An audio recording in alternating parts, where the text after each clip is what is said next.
We back, everybody! Welcome to Top 10 Character Moments. Today we're breaking down my list for the top 10 best moments of Qui-Gon Jinn. I know it's been a minute, we took a little bit of a break, but now we back and we are better than ever. So many amazing episodes of Top 10 Character Moments will be coming your way, you guys. Make sure you are staying tuned each Friday for a brand new episode. If you guys could, subscribe to the channel, and if you have, tell your friends, family, neighbors, let them know that this is the place to be. Thank you guys so much for your support. Alright, you know how it works here, you guys. Let's get into a few honorable mentions before cracking the top 10, shall we? First up, speaking with Dooku and Yaddle. This was just a nice moment in Tales of the Jedi where we see three of the Jedi talking about the Sith Lord Qui-Gon encountered on Tatooine, made better by the fact we got a Liam Neeson voiced Qui-Gon talking to his old master. Next up, speaking to Rey. Yes, many Jedi did, but one of the voices that stood out to me immediately first time watching this scene was Qui-Gon Jinn.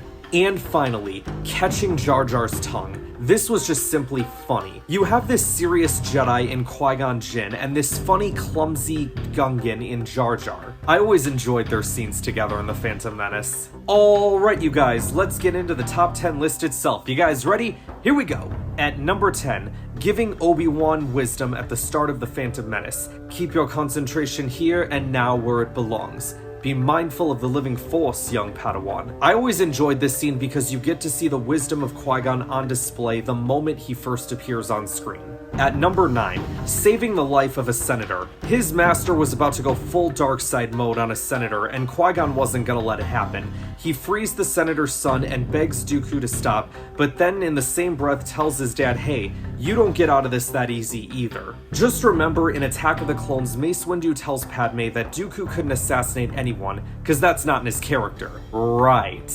At number 8, you're a much wiser man than I am. A line that in chronological order was said to Qui-Gon by his master Dooku, but what it's best known for is Qui-Gon telling his apprentice Obi-Wan that line.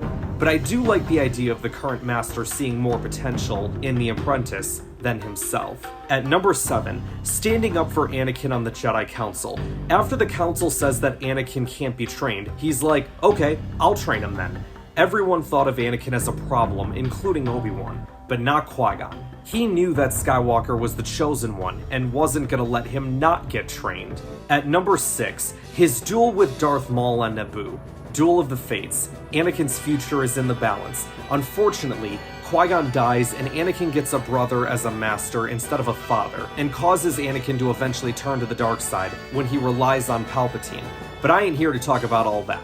I'm here to talk about an awesome lightsaber battle. Qui-Gon and Maul were going at it for a good while. They were evenly matched. Maul just happened to get the upper hand and outsmart Qui-Gon at the right moment. At number 5, speaking with Obi-Wan on Mortis. Okay, this was so cool. Seeing Qui-Gon in the Clone Wars was good stuff, and speaking with his former apprentice no less. Obi-Wan, have you done as I asked? Have you trained the boy? Master Qui-Gon, how are you here? I am here because you are here. No, I don't understand.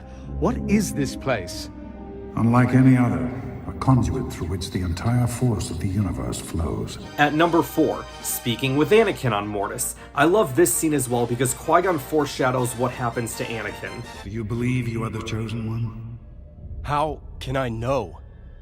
I can tell you what I believe. I believe you will bring balance to the force. That you will face your demons and save the universe. At number 3, guiding Yoda. Yeah, this was the other big Qui-Gon moment in Clone Wars. Qui-Gon speaks to Yoda through the cosmic force. Yoda is trying to look for answers on how the dark side keeps deceiving/clouding the vision of the Jedi. And Qui-Gon's like, yeah, I got this mission for you to learn how to maintain your consciousness after death. Complete what I couldn't sort of thing. And I was like, okay, cool, we're gonna learn this Force Ghost training thing. Okay, nice. At number 2, appearing as a Force Ghost to Obi-Wan. This was not just a great Qui-Gon moment, but an emotional moment too. Especially for all fans who grew up with the prequels. I loved the idea that Obi-Wan is constantly trying to seek his old master for advice, and he's not there. But once Kenobi gets back in his groove and comes to peace about what happened to Anakin, then his master appears. As Qui-Gon said, took you long enough. I was always here, Obi-Wan, you just weren't ready to see. If we get a Kenobi Season 2, we definitely need more Qui-Gon Jinn. And at number 1, finding the Chosen One / becoming the father figure. Like, the whole time Qui-Gon is on Tatooine and he meets Anakin, and that whole part of The Phantom Menace is just such a great part of Qui-Gon's story. I love just looking at all of Qui-Gon's facial reactions, cause it's like the longer he's with Anakin, the more he realizes he is the Chosen One. And that deal that Qui-Gon made with Watto helped ensure that Anakin would no longer be a slave. Well done, Qui. So there you have it, guys. That's my list for the top 10 best Qui-Gon moments. If you like this video, then you'll probably like the rest of my videos on my Star Wars Character Moments playlist, so be sure to check that out.